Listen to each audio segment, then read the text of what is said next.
ibicopo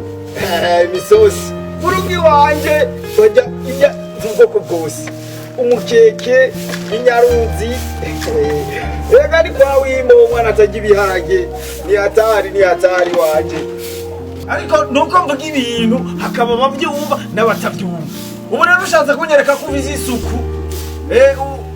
wamara ukaberwa ukumura hagasa neza ariko ibyo je mbashaka kutabishikana maze uze ngaha kwanza maze uze aha aho rero ugomba kunyereka ko ushoboye icara aha kwanza umviriza ikisi gitungwa uko mumera nk'igitungwa wewe ubwirwa ibintu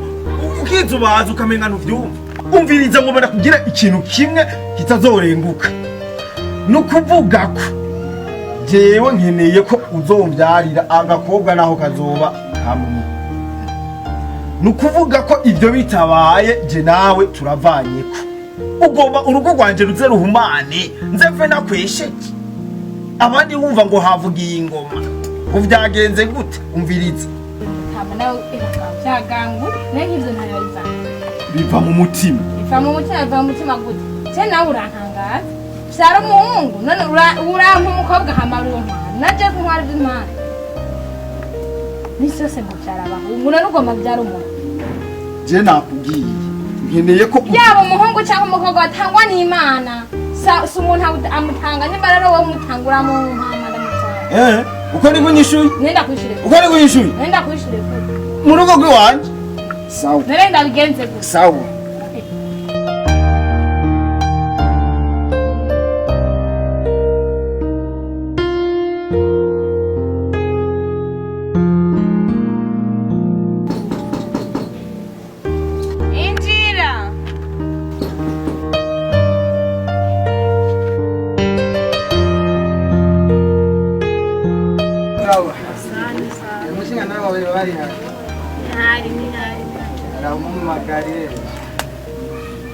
Sheri.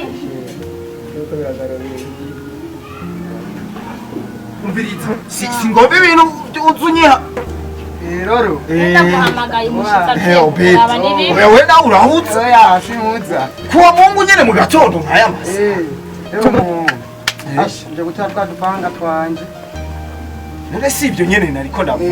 wewe naraguhaye isabo ndakubwira ati uzoze mu misi y'ibikorwa none uciye urengera ku munsi wa Mungu je cyamenye kwa Mungu nyene anye muhungu tuvano tayampaye Obedi jewe n'ukuri mwishwanje Korode amafaranga kuri uno munsi wa Mungu ntayo ndaguha amafaranga nzoyaguha ku munsi wejo Joro ndabikubwira kandi none ndakuzingira ipanta nureke Obedi wowe ntugire ngo ndakuzingira ipanta urayama cyane ntayo nureke Obedi urayama cyane ntayo urayama cyane ntayo Obedi yambe umviriza ideni ryo je ndazi ko nari guheranya none umuntu agufitiye ideni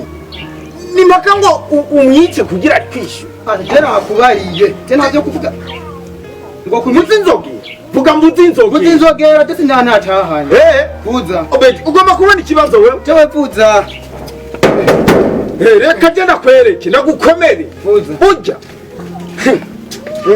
vuza muze nibiki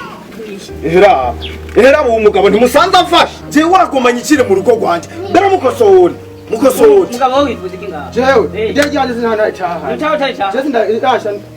singe nogenda ntatahanye aha rero ko washitse ngaha uraribuze yaribuze